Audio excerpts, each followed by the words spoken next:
Dois, três e... No fim de uma semana neste mundo em turbilhão, sentamo-nos à mesa para o dia de reflexão. Olá, bem-vindos a mais um dia de reflexão aqui na TSF. Eu sou a Maria Madalena Freire e comigo tenho Maria Escaja, João Maria Joné e Zé Pedro Silva.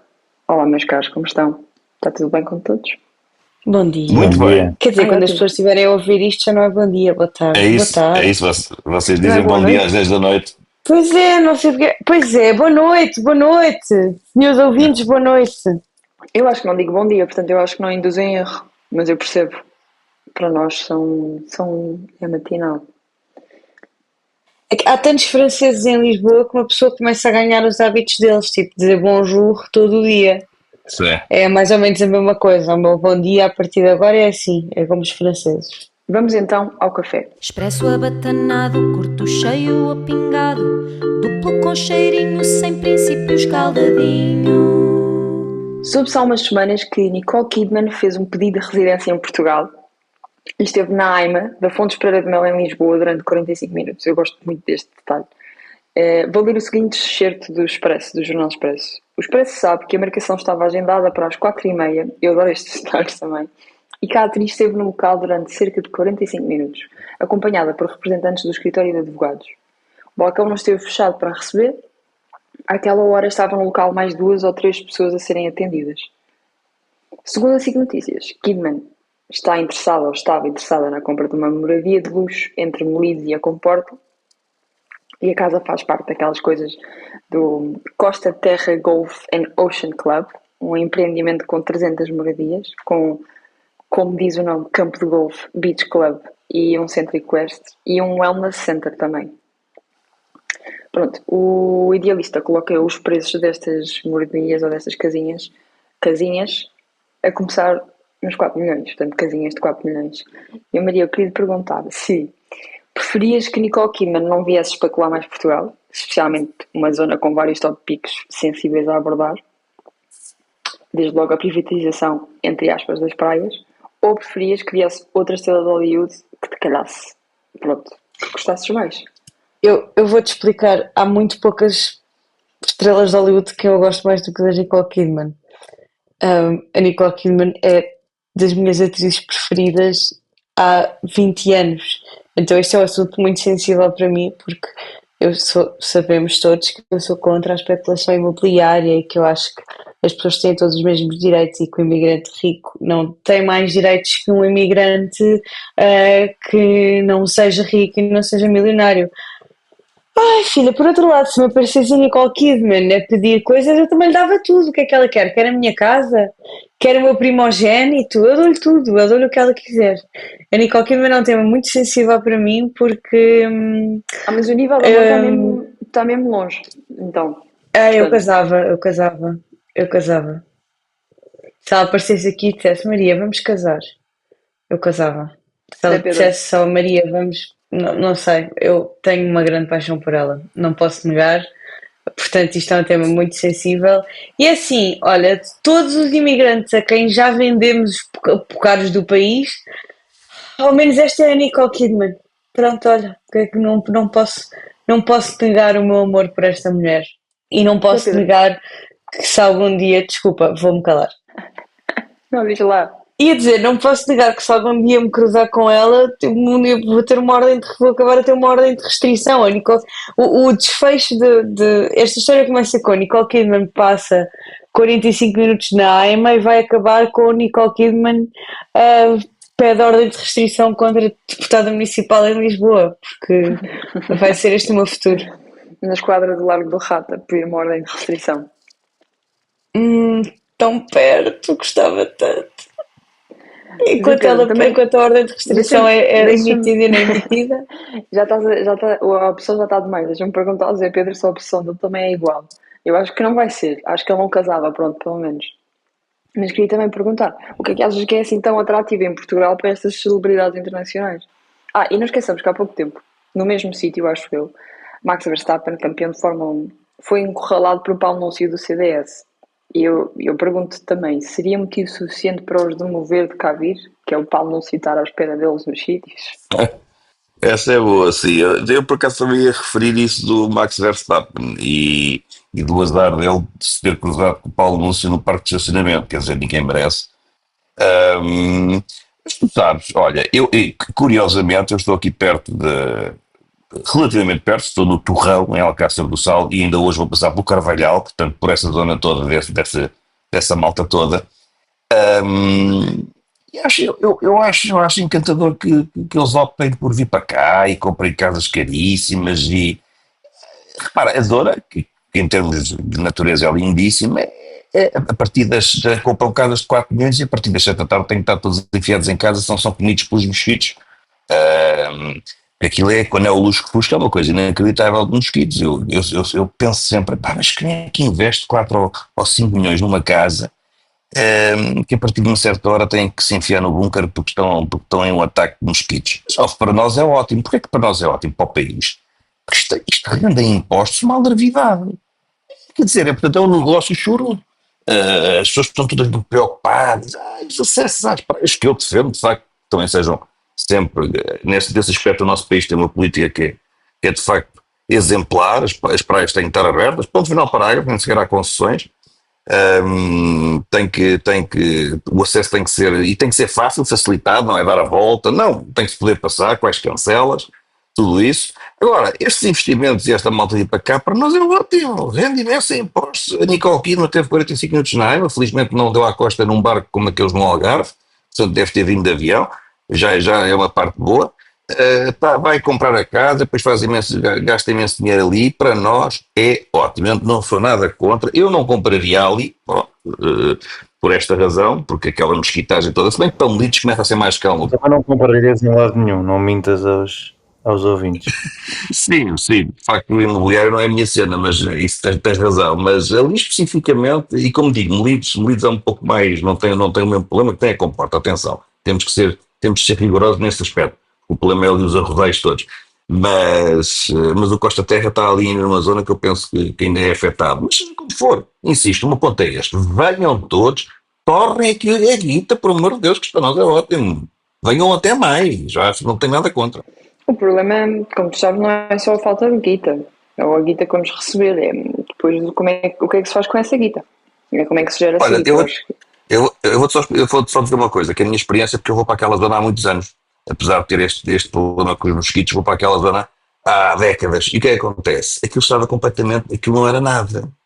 Todos estes investimentos, e eu digo isto regularmente, não é? Porque nós não investimos nada no nosso país, nós descobrimos o mundo, entre aspas, que eu sei que muita gente não gosta da expressão de descoberta, mas seja como for, fomos pelos mares e vencemos todas as tormentas para chegar a novos territórios, mas o nosso próprio país nós nunca descobrimos. Portanto, aquela zona não tinha nada. Tinha Sol Troia, claro, Sol Troia é uma coisa muito antiga. Depois tinha aquelas torres que o José Sócrates deitou abaixo, e muito bem. Mas não tinha mais nada. Portanto, nós não nos podemos queixar de quando o país não tem nada, não tem investimento. É um autêntico deserto. Quando vêm os estrangeiros e fazem, nós não queremos. Porque não sei o quê, da especulação. Pelo amor de Deus. Quer dizer, as coisas têm que ser feitas respeitando a natureza, por isso é que há leis. Mas os investimentos são precisos. E, portanto, todo o desenvolvimento que teve aquela zona nos últimos anos era pode virar o parágrafo. E não fizeram portugueses, temos muita pena. De facto, o investimento é estrangeiro, mas temos que aplaudir e temos que até pedir mais para outras zonas, ao interior do país, venham mais. É a vida, nós deixamos passar a oportunidade, fazem outra, mas eu sou zero contra. Johnny, na linha do que estava a dizer o Zé Pedro, se fosse uma estrela internacional, também escolhias Melides ou não? Eu nunca escolhi Melides na vida, portanto, em princípio não, mas respeito quem toma essas opções. Não tenho a posição do Zé Pedro. Eu acho que as pessoas que têm 4 milhões para dar para uma casa, em princípio conseguem comprar repelentes de grande qualidade, portanto, não sei se eles têm que voltar diretamente para dentro de casa. Eu não compro casas de 4 milhões e consigo comprar repelentes que me permitem estar na comporta. E gostas de pôr repelente no lombo? É que eu odeio o cheiro, a textura, eu odeio pôr repelente. Devia estar ao natural, eu sou ao natural. Opa, é como pôr protetor solar, tipo, não, é não agradável o ato de pôr, não. Mas pronto, mas protege-te e permite depois fazer outras coisas que não poderias fazer sem Sim, essa nomeadamente ficar a proteção. cheirar a vela, nomeadamente ficar a cheirar a vela, que é o que a pessoa fica. Era para aqui que eu queria trazer a discussão, porque eu me estou positivamente a lixar pela Nicole Kidman e, portanto, para o How dare you! Pois, estás a ver. Mas o repelente é uma discussão que me interessa, porque eu acho que as pessoas têm esta falta de vontade a usar, que eu não percebo muito bem, porque, pronto, ser picado por mosquitos é um bocado mais chato do que cheirar a vela. Acho eu. Novamente, Mas depende do não- repelente, não é? Porque tens o roll-on e o spray. Qual é que é a tua Há preferência? bons, é o que eu estou a dizer. Uma pessoa que. Eu prefiro spray, mas uma pessoa com 4 milhões, se calhar arranja uns. Se calhar até toma uns comprimidos que repelem mosquitos, sei lá. A ciência já evoluiu muito. Deve dar para pôr tipo uma proteção à volta da casa de repelente, Sim, tipo um arame tipo uma farpado, rega. mas de repelente. Ou uma Sim, uma rega. rega, exato. Tipo um Iron Dome, como Israel. Cada vez que vem um mosquito daquilo. Exato. Eu depois, quando a Nicole me convidar para ir à casa dela, eu depois conto-vos como é que ela faz em relação aos mosquitos. Maria, já estás a chegar ao limite e ela ainda não está cá, É acho eu. importante ver que essa malta do norte global vai dormir cedo, não é? Portanto, se calhar também não se cruzam com os mosquitos. A tecnologia está a evoluir e também está a evoluir ao nível da capacidade de Paulo Núncio tirar selfies, porque Paulo Núncio já tentou tirar selfies comigo e com os jogadores do Sporting e correu pior. Ele agora conseguiu a fotografia mesmo, com o Coates não conseguiu. A selfie até Portanto, aparecia em 0.5. Atenção, Fiquei- isso já é fiquei- uma técnica evoluída.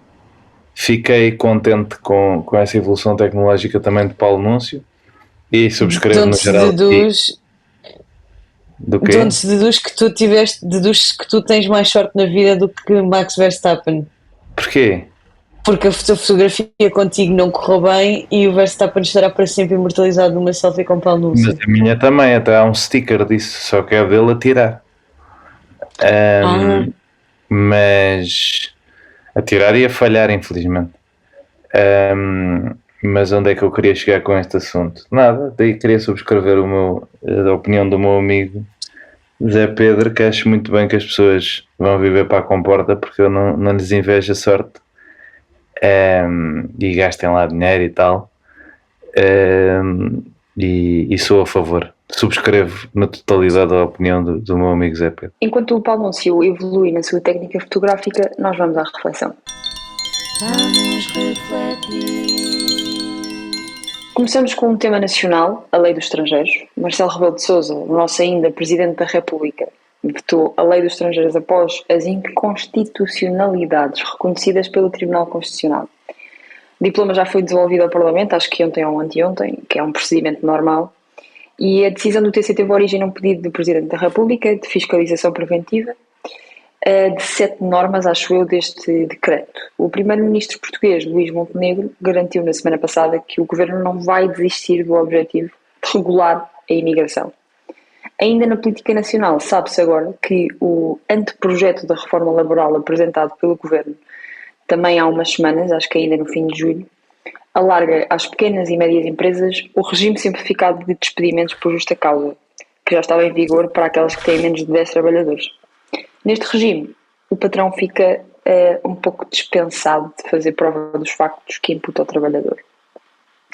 Zé Pedro, já se previa que a lei fosse chumbada, ou achas que o governo foi apanhado de surpresa por esta oposição, entre aspas, como já apelidaram ao executivo de Montenegro? Já se previa, na minha opinião, em certas normas,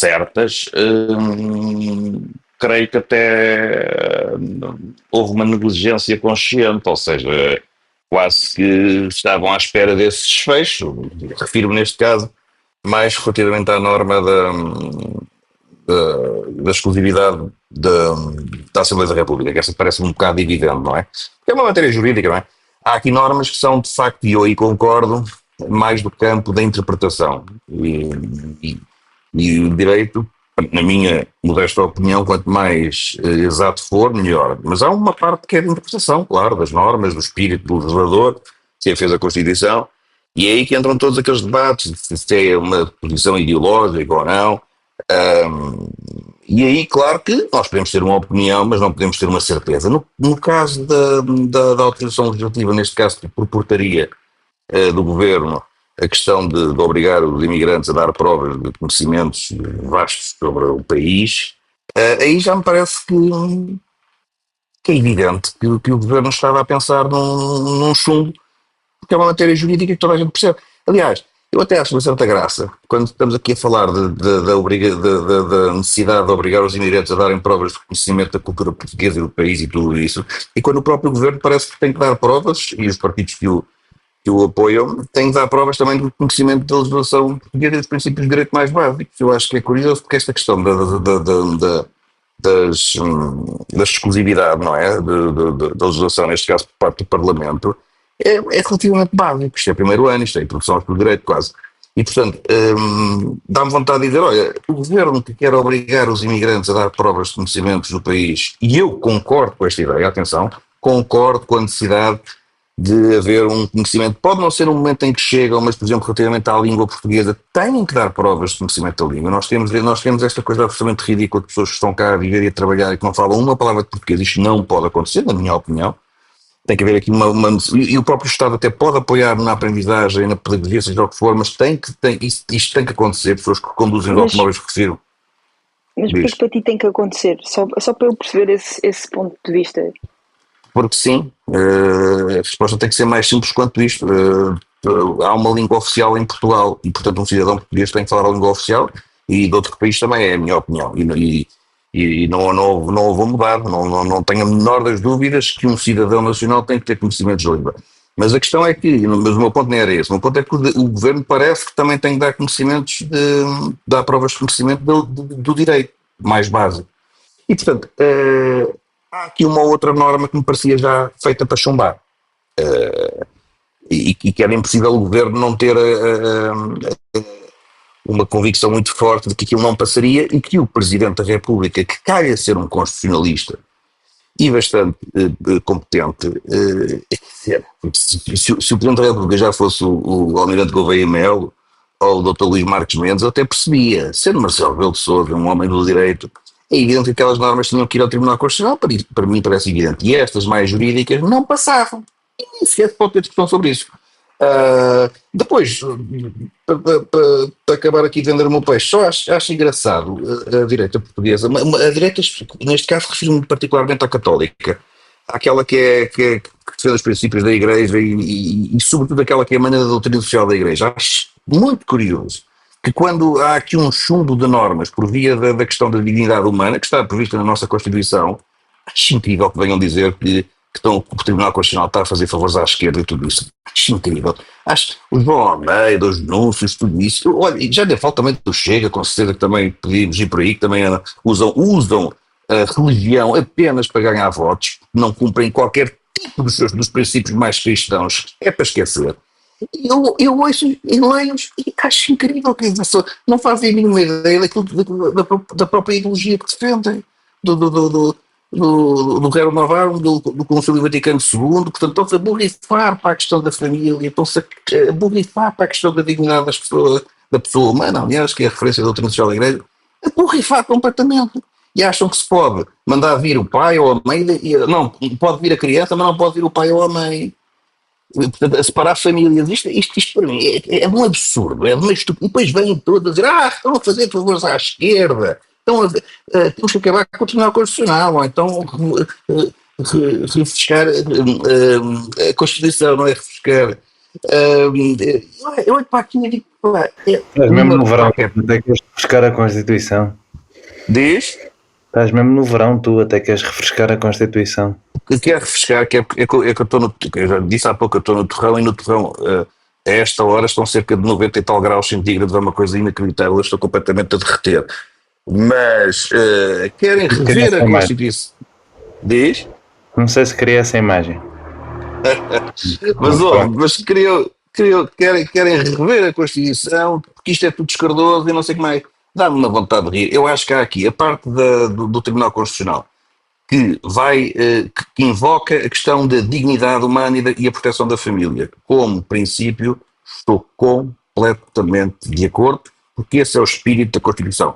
E sim, se não gostam, têm que acabar com a Constituição. Ou fazer uma nova, ou rever esta. Porque estão lá os princípios todos. Proteção da família e dignidade da pessoa humana.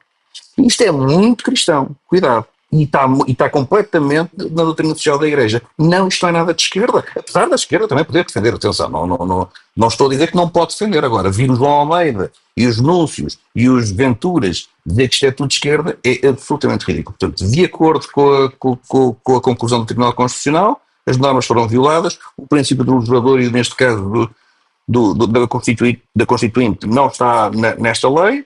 Parabéns à prima, estou totalmente de acordo. Johnny, pegando aqui numa coisa que o Zé Pedro disse sobre ser um bocadinho óbvio que isto já ia ser chumbado, ou alguns detalhes nesta lei, neste decreto, era óbvio que iam ser chumbados. Achas que o governo fez isto um bocado para inglês ver, como pegou neste tema da imigração como muito importante e para mostrar a quem votou neles que é agarrar este tema, pronto, pelos cornos?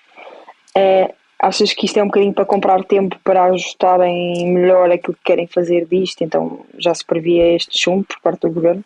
Não, acho que o caminho de direitização do país que está a pôr pessoas como eu ou o Zé Pedro Silva, que historicamente estávamos tranquilamente à centro-direita e agora de repente parecemos esquerdistas por defender coisas mais ou menos óbvias, continua, e portanto o governo está a testar os limites até onde é que pode ir e a radicalizar o eleitorado.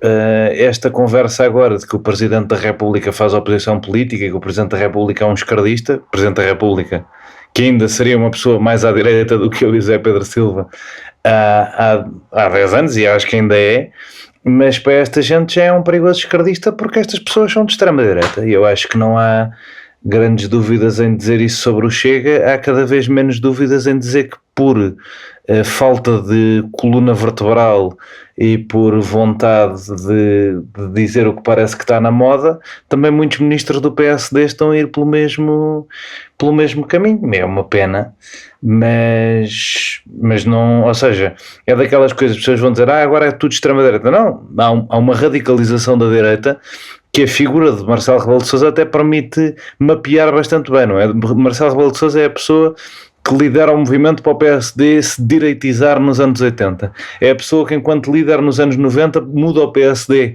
de um partido europeu de centro para um partido europeu de direita. É uma pessoa que faz uma carreira política a tornar o PSD de um partido de centro-esquerda para um partido de centro-direita. E hoje em dia, de repente, está a ser acusado pelo próprio partido de ser de extrema-esquerda. Portanto, se isto não é uma prova, usando a figura de Marcelo Rebelo de Sousa, se isto não é uma prova de que o PSD é hoje um partido praticamente de direita radical na maneira como governa, não sei o que é, honestamente. Bem, foi curto e grosso. Maria, o futuro deste diploma qual será? Não será consensual, com certeza, mas o governo irá ter de procurar compromissos com um lado ou outro. Eu acho que já sei qual é que é o lado que tu vais dizer com quem é que vão procurar compromissos, não é?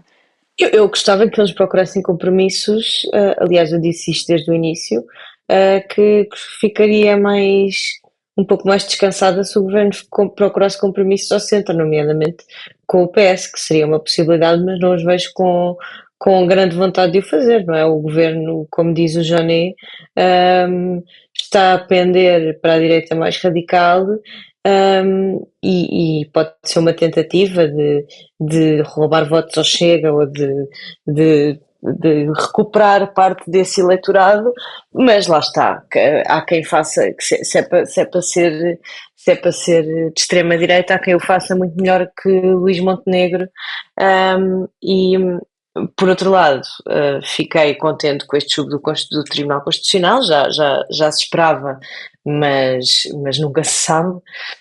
E eu queria dizer aqui uma coisa em relação à lei da nacionalidade, que já disse neste podcast e que volto a lembrar, que é, para obter a nacionalidade já era necessário mostrar o domínio da língua portuguesa. O Zé Pedro estava a dizer que acha bem, mas isso já faz parte da lei. Isso não foi uma coisa de que se lembrou agora este governo. Não, isso já está inclusivamente inscrito na lei. Já é preciso mostrar como o domínio da língua portuguesa ou o conhecimento da língua portuguesa para obter a nacionalidade. Portanto, não é preciso para um visto de residência, penso, mas para a nacionalidade... Desculpa, deixa-me só interromper só para dizer uma coisa. Na legislação está Mas se não se fiscaliza e se não se exige, é letra morta, não é? E o que se passa neste momento é que, obviamente, tu já atribuíste cidadania, pessoas que não falam uma única palavra de português. Mas Mas, estou agora mas aqui como é que tu sabes? Mas desculpa, Zé Pedro, como é que tu sabes que essas pessoas são cidadãs?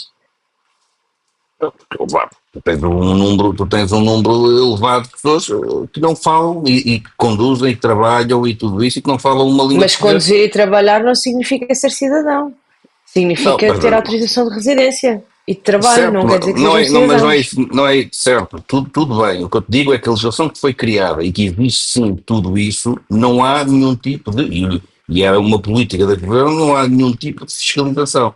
Tu não tens hoje para dar nenhuma prova. Eu não estou a dizer se achas que bem ou não, estou apenas a referir que o que existe na legislação o governo não fazia cumprir, não exigia depois através de prova alguma.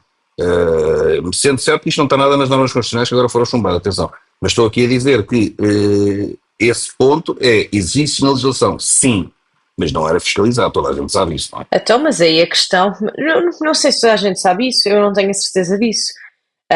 Eu sei que para teres autorização de residência e de trabalho não tens que, ou penso eu, não sei se penso que não tens que mostrar imediatamente o domínio da língua, mas para obter nacionalidade tens, são coisas diferentes. É diferente ter um visto de trabalho, um visto de residência e ser cidadão. As pessoas, eu acho que sinto que há muita confusão entre essas duas questões, mas são coisas muito diferentes. Não é a mesma coisa, os requisitos não são os mesmos, a facilidade não é a mesma. Penso que seja como em qualquer outro país. Eu vivi 5 anos fora e não sou cidadã americana. Tive vistos, tive 2 ou 3 tipos de vistos diferentes que me permitiam estar no país, que nenhum deles, na realidade, nenhum deles me obrigou a provar qualquer domínio da língua inglesa, apesar de me Porque permitirem os estar Estados Unidos legalmente não nos têm a Estados língua Unidos. oficial. Os Estados Unidos têm esse princípio bonito é que não têm a língua oficial. Que Sim, eu mas gosto. para ser cidadão tens que fazer um exame e provar que conhecimento sobre a história dos Estados Unidos, inclusivamente coisas que os próprios americanos não sabem. Eu já fiz esse exercício com americanos e com imigrantes que tinham feito o teste da cidadania e efetivamente os americanos não sabiam grande parte das coisas, mas pronto, isso não é esse o ponto desta conversa. O que eu quero dizer é que eu também já vivi noutro país, tive autorizações de residência, tive autorizações para estudar e tive autorizações para trabalhar e nunca em momento algum me pediram para provar qualquer conhecimento do que quer que fosse, são coisas diferentes. Estamos a falar de ser residente legal ou de ser cidadão. Mas pronto, dito isto, é lógico que a lei era desumana, e acho e fico muito contente que o Tribunal Constitucional tenha cumprido a sua função. Já fui muito crítica e sou muitas vezes muito crítica do Tribunal Constitucional, e da forma como fazem cumprir a Constituição, que, a meu ver, por vezes é insuficiente. Neste caso, da mesma forma que critico, tenho que dizer que acho muito bem que tenham cumprido o seu dever, que é proteger a Constituição, e neste momento a nossa Constituição é uma Constituição humanista e, portanto, estas leis não se coadunavam ou não se coadunam com a nossa Constituição. Só para falar sobre a lei do trabalho, muito, muito brevemente, o que me preocupa aqui, especialmente enquanto nós estamos a discutir a história da amamentação e os direitos das mulheres, os direitos das crianças e tudo isso, há que lembrar que esses direitos de pouco servem quando a flexibilização dos despedimentos é de tal forma, quando se mina a lei do trabalho e quando se retira as prestações aos trabalhadores, por muitas leis que nós tenhamos que lhes deem direitos, há muitas delas que os trabalhadores vão ter medo de usar, porque no caso de um despedimento ser cada vez mais fácil e precisar de cada vez menos provas, é lógico que essas leis que supostamente dariam mais direitos, nomeadamente às mulheres e às crianças, não vão ser usadas por medo da parte dos trabalhadores, porque o seu trabalho, o seu posto de trabalho fica em risco com muito mais facilidade, é muito mais fácil despedir esse trabalhador e, portanto, é lógico que uma pessoa, por exemplo, usando o caso da amamentação que tem estado muito na berra, é lógico que uma mulher pensará 2 ou 3 vezes antes de usar esse direito, mesmo pedindo o atestado médico, mesmo com essa alteração, é lógico que uma mulher pensará 2 e 3 vezes antes de usar esse direito com medo de represálias por parte da sua entidade patronal. E isso sim preocupa-me. Nós temos em algumas coisas leis muito boas a nível laboral, mas depois temos outras que acabam por fazer tábua rasa dessas outras leis porque não poderão ser utilizadas por medo da parte dos trabalhadores. Isso preocupa-me, claro, porque eu acho que é necessário salvaguardar os direitos de quem trabalha, de quem contribui, de quem produz, de quem cria riqueza e ninguém me venha dizer que são os CEOs que criam essa riqueza toda. Não são. E acho que estas pessoas devem ser protegidas e acho que este governo que se diz tão protetor da família tão católico está simplesmente a atirar as pessoas para a precariedade. Não podemos precarizar a lei laboral e esperar que as pessoas usufruam dos seus direitos, porque isso não vai acontecer. Zé Pedro e Johnny, ia-vos perguntar também se querem uma segunda ronda para comentar a questão da lei laboral e do despedimento. Johnny? Queremos. Eu quero muito rápido. Acho que o tema da amamentação é daqueles temas em que se perde com falta de cuidado na comunicação política, se perde o tema principal, que é, e que acho que é justo de pensar, que é: Portugal tem uma lei laboral que leva a um mercado laboral muito estático, muito congelado, pouco produtivo, que fomenta pouca produtividade, e precisa de rever, e precisa que ela seja mais flexível, é preciso que seja mais fácil despedir em Portugal. Isso é uma coisa mais ou menos evidente, porque é um pesadelo para qualquer pessoa que tenha uma pessoa a contrato e que não queira continuar a contar com ela. E eu acho que a maneira como a lei protege as pessoas acabou por contribuir para uma sociedade um bocadinho amorfa do ponto de vista das relações laborais. A taxa de sindicalização no país caiu abruptamente nos últimos anos, desde o 25 de Abril, caiu de 63% para 15%.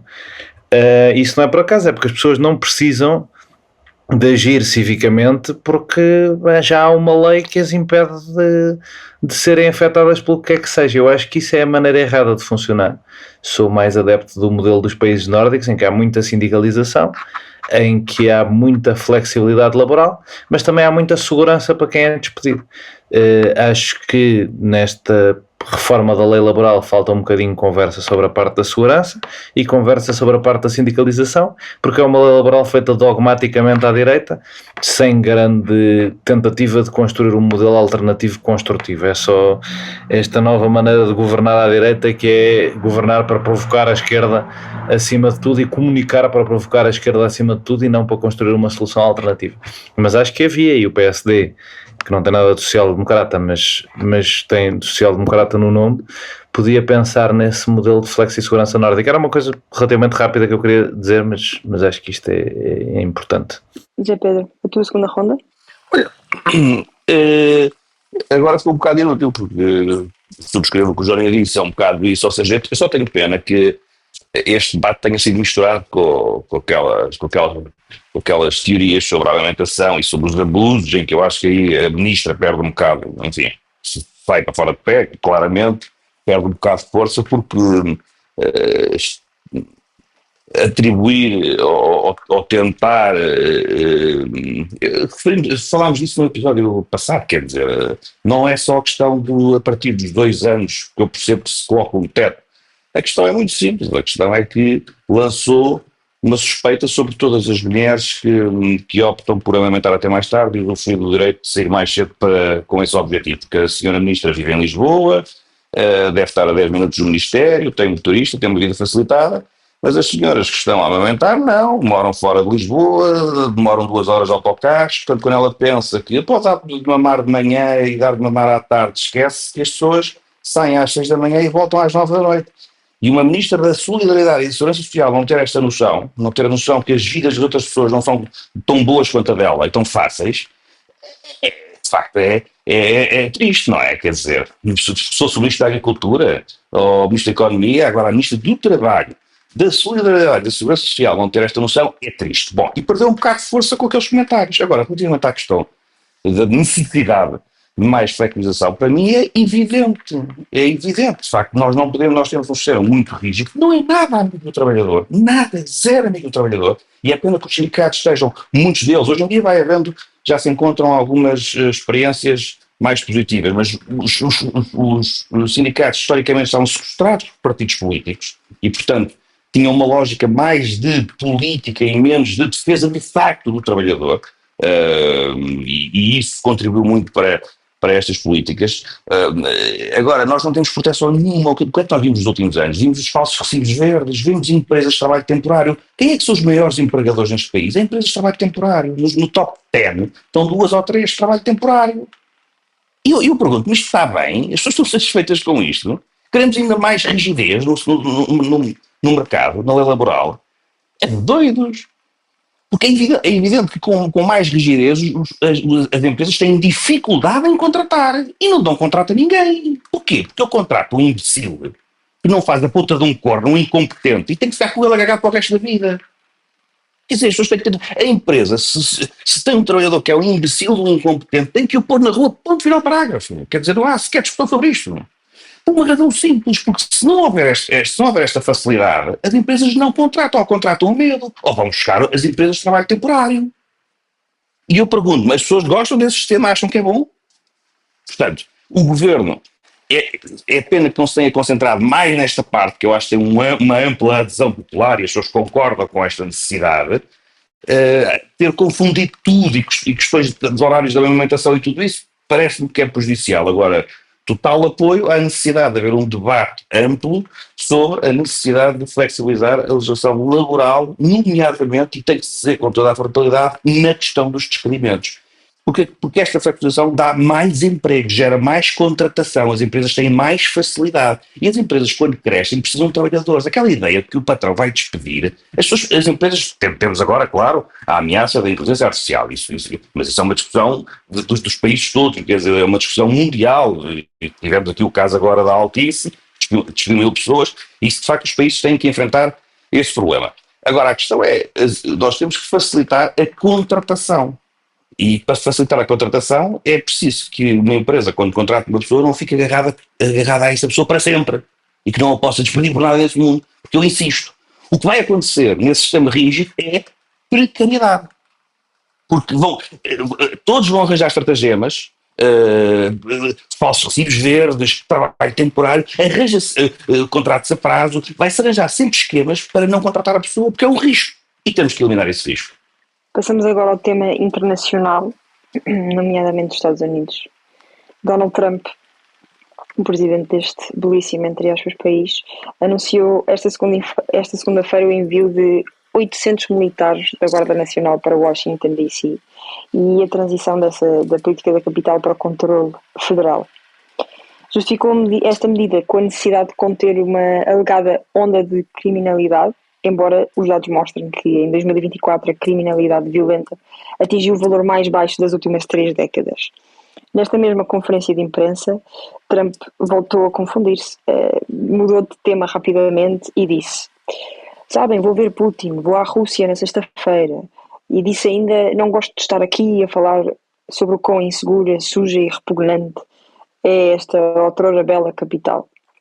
Só que, na verdade, não vai à Rússia, vai ao Alasca, território que já foi russo, mas há mais de... já nem pode especificar isto, já não sei, há mais de 150 anos para aí, que faz parte dos Estados Unidos.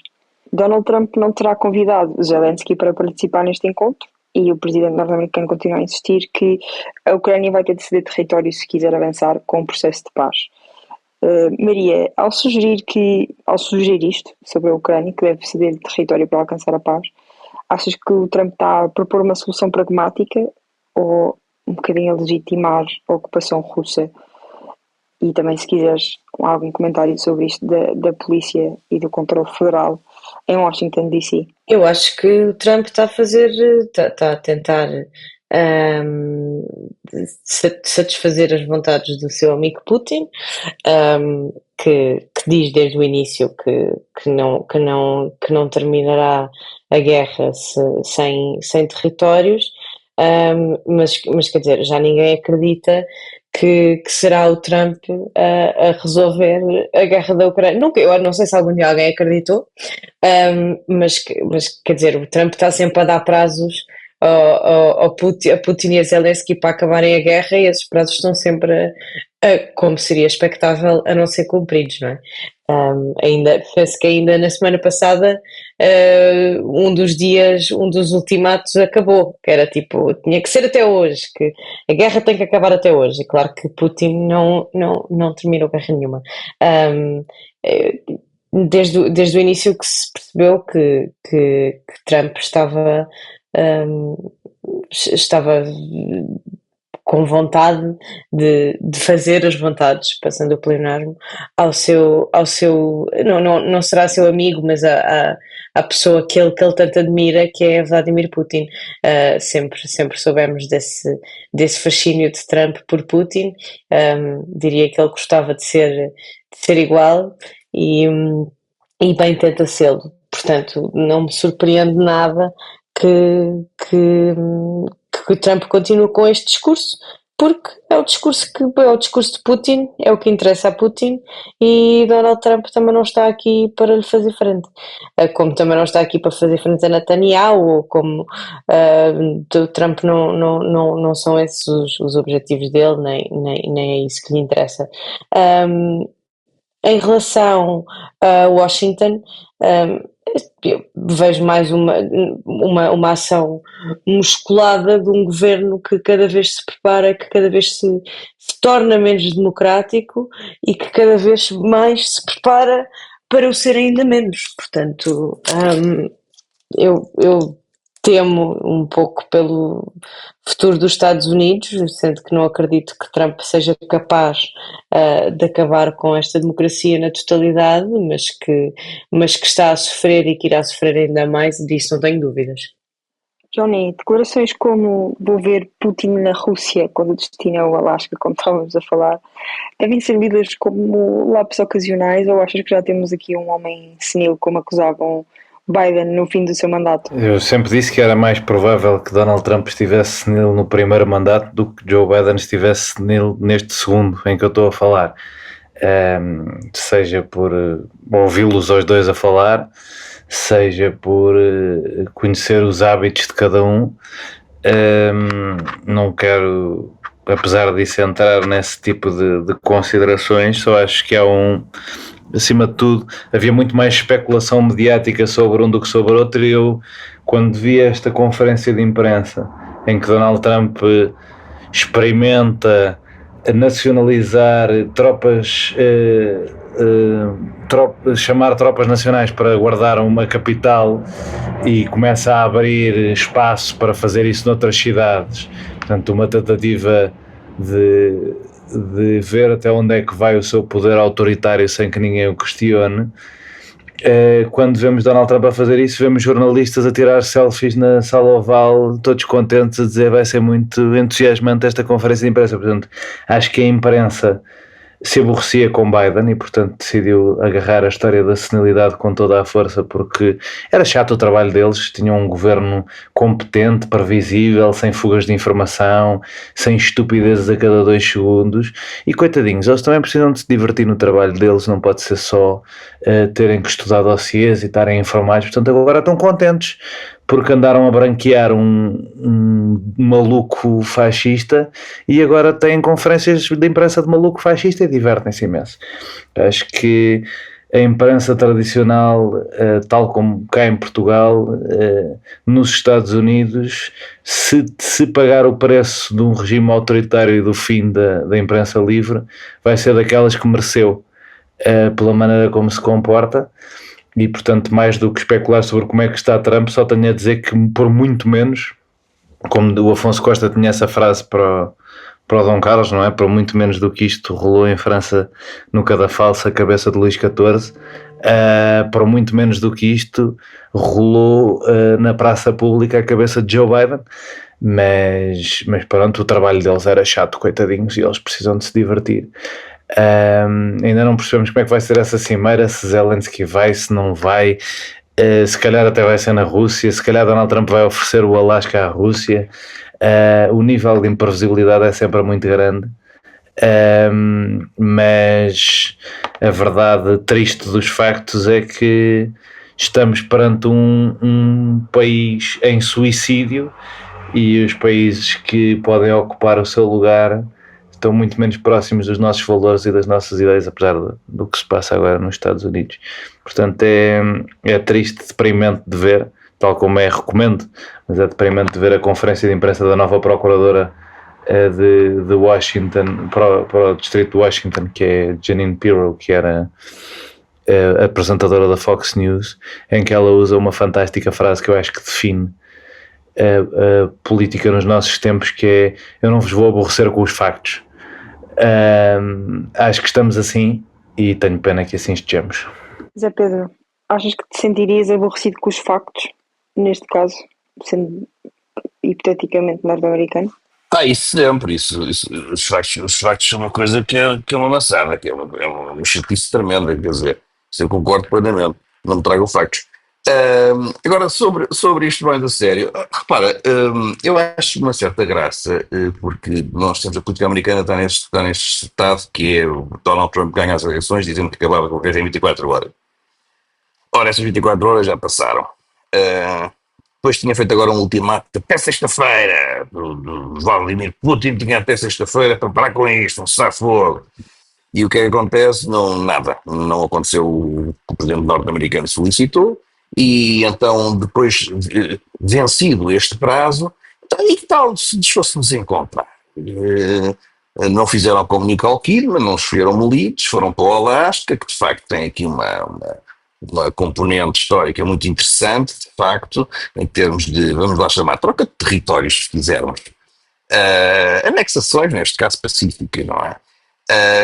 Mas venceu-se o prazo e vão passear para o Alasca. E uma pessoa olha e diz: o presidente dos Estados Unidos da América, assim de repente, parece-me um grande banana. Com todo o respeito pelas bananas, atenção. Porque não manda nada, não risca nada. Quer dizer, no Médio Oriente foi o que foi, andou para ali, o Bibi faz o que quer, mandou-os lançar as bombas no Irã, eles lá lançaram, não se sabe ainda onde é que acertaram, mas o presidente norte-americano, insisto, é um completo banana. E é o que nós estamos a assistir, não é? Portanto, agora vão para o Alasca, ele vai sair lá com mais uma coisa qualquer, que agora deve ser até ao final de setembro ou outubro. E depois Vladimir Putin faz o que quer, porque toda a gente faz o que quer de Donald Trump. Acho lamentável que neste encontro não esteja a Europa, porque vamos lá, a Europa, a União Europeia representada, porque vamos lá ver, há aqui um certo interesse da União Europeia na questão da guerra da Ucrânia, não é? Parece-me que sim, e eu aí acho que o facto da própria política, reparem, eu chamo banana ao presidente dos Estados Unidos da América, mas a União Europeia nem sei muito bem o que é de chamar, quer dizer, aquilo nem chega à banana, aquilo é não sei, arranja-me um fruto qualquer, ainda menos imponente que a banana. Não tem qualquer expressão na política internacional e nem sequer fez questão de dizer: nós temos que estar nesse encontro. E eu acho que isso aí, portanto, a todos os níveis é lamentável. É a minha conclusão. É lamentável porque o Vladimir Putin não respeita nada do que lhe pede o presidente dos Estados Unidos da América nem ninguém, goza com ele, vão passear, a União Europeia não é tida nem achada. E, portanto, vamos ver o que é que de lá sai, com uma certeza estatística. Olha, e agora termino como começámos, com a questão dos factos, não é? Porque aqui vamos aqui a um facto estatístico, que é a probabilidade, porque foi isso que temos visto ao longo destes anos de guerra que já são anos, a probabilidade de não ser rigorosamente nada, ou se ainda alguma coisa não ter qualquer valor prático, porque não se concretiza, é enorme. Isto é o que nos diz a estatística. Portanto, nós aqui rezamos para que não seja assim e para que se alcance aqui qualquer tipo de acordo, uma paz, um cessar-fogo, seja lá o que for, tudo isso é benéfico. Nós desejamos isso. Mas os dados estatísticos, os factos estatísticos dizem-nos, não é isso que vai acontecer. Vem aqui mais poeira para os olhos, para nos iludirmos, e continua tudo como está. porque o presidente dos Estados Unidos insiste, é um banana. A União Europeia não é tida nem achada. Vladimir Putin faz o que quer, Zelensky continua a sua defesa e, portanto, É a minha opinião possível é que que isto... von der Leyen, Zé Pedro, é possível que von der Leyen não tenha aceitado ir por não ser num campo de golfe. Não podes excluir essa possibilidade. Sim, sim. Não me tinha lembrado disso, Ela pode ter feito um pedido à última da hora e dizer que gostava muito que fosse num campo de golfe, pode ter sido isso, sim. Mas enfim, vamos ver o que vai dar, sendo certo que é provável que, como digo, não dê nada. Acho que a vossa discussão de hoje foi super calma, mas vou aproveitar essa calma e fazermos a transição para mandar as pessoas a um sítio. Vai, mas é pró. Como já sabem, eu dependo muito de Maria Escaja neste segmento. Maria, traz-nos algo bom? Esta semana trago só há uma coisa que eu poderia trazer, que é venham a Vilar de Mouros, que começa na próxima semana. Começa na quarta-feira, quarta, quinta, sexta e sábado. São 4 dias do festival mais antigo da Península Ibérica e